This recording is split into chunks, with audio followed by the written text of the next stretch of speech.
Hey, what's up guys, it's DarkArmedDuelist, and today I'm going to be doing a Masked Beast deck profile. So I'm really excited to show you guys this deck because this was actually suggested to me by one of my patrons, Izzy.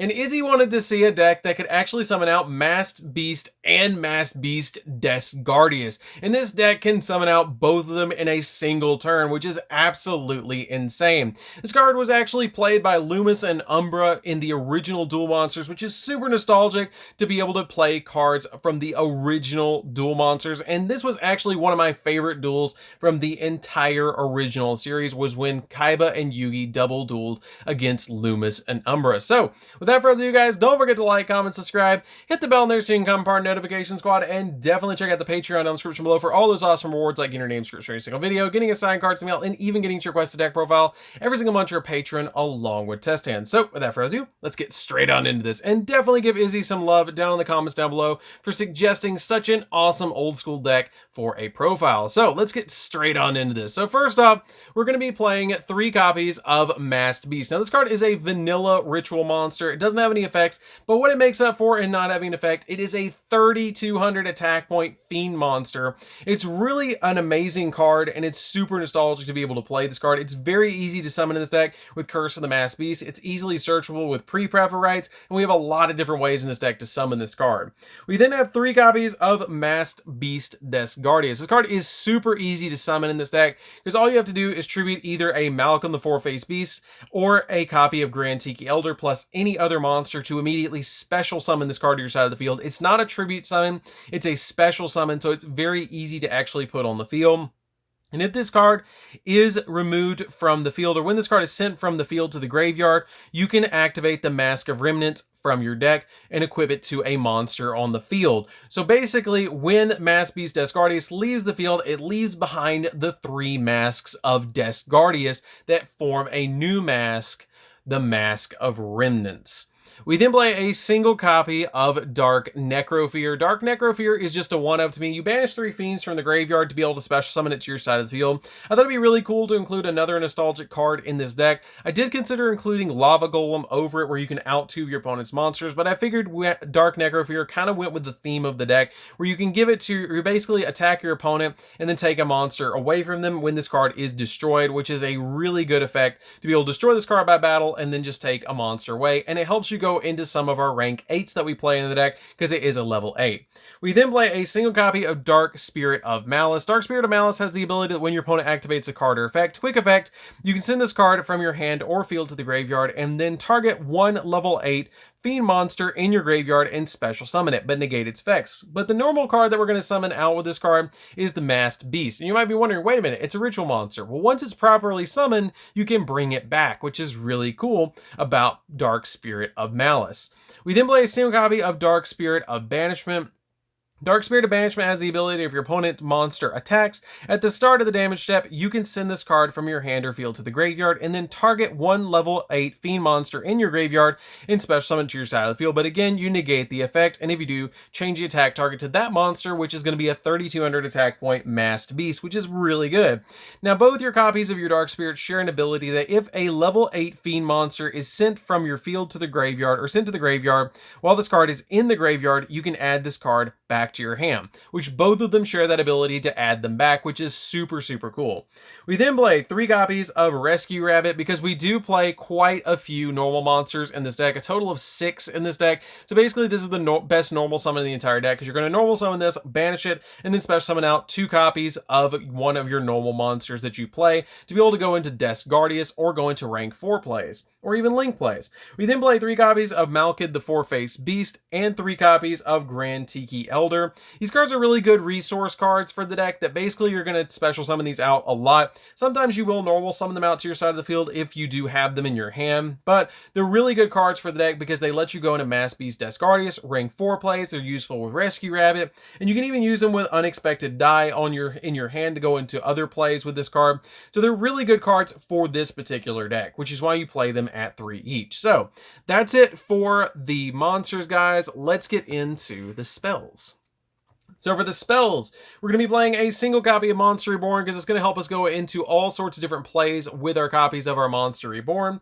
We're going to be playing a single copy of Double or Nothing because Double or Nothing is really good in this deck because all you have to do is normal summon Rescue Rabbit or activate Unexpected Die and normal summon one of your normal monsters onto your side of the field to make Utopia double, detach a material from Utopia double, search Double or Nothing, summon Utopia on top of Utopia double, it comes out at 5,000, attack your opponent, detach a material from it to negate the attack that you just declared, drop Double or Nothing, and swing again for 10,000. Usually for game, if your opponent has a monster that has 2,000 attack on the field, it's usually going to be game if it's an attack position.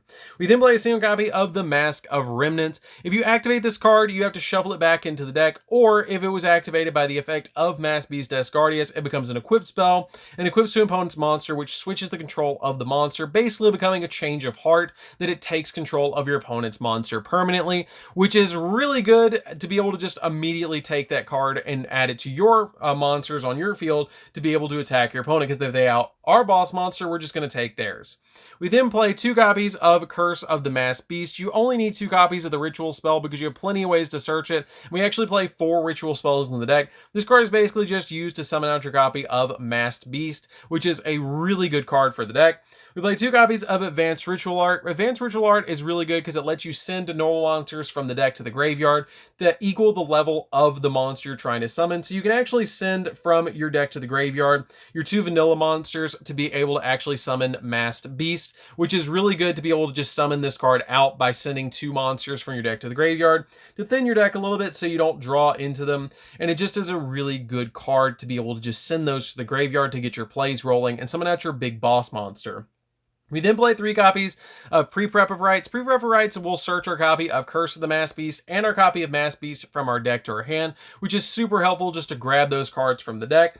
We play 3 copies of Trade-In because Trade-In is really good in this deck. We play 7 cards in the deck to actually use with Trade-In. So this card basically lets us discard a level 8 to be able to draw 2 cards. We play 3 copies of Allure of Darkness to dig into the deck a little bit more, which is really good to just activate Allure of Darkness and then banish a dark monster in our hand because we play so many darks in this deck.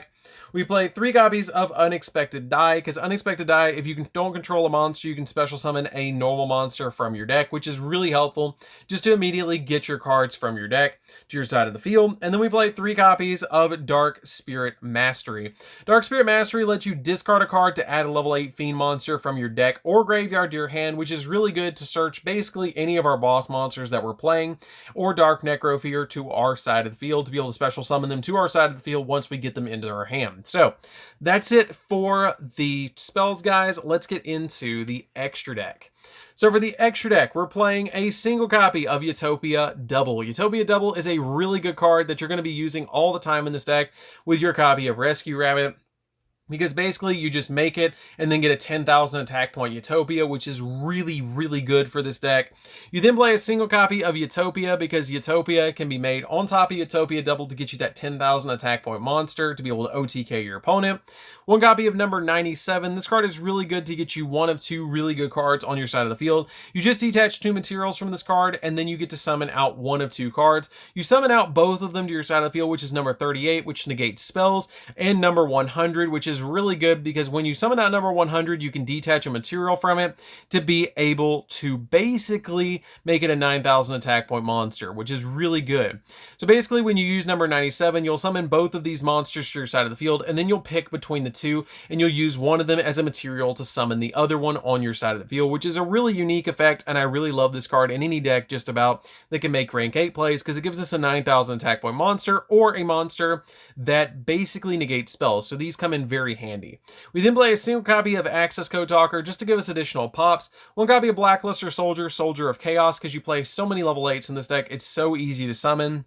And it's a really good boss monster because if it destroys a monster in a battle, it either gains 1,500 attack, can make a second attack during the next, or make a second attack during the battle phase of your next turn, or it can banish a card on the field, which is a really good effect just to banish something without targeting. You're usually going to use that effect or to gain 1,500. And if you use a monster that's level 7 or higher, it actually gains the ability that it cannot be destroyed by card effects or targeted with them, which is really, really good. We then play a single copy of Unicorn to spin stuff.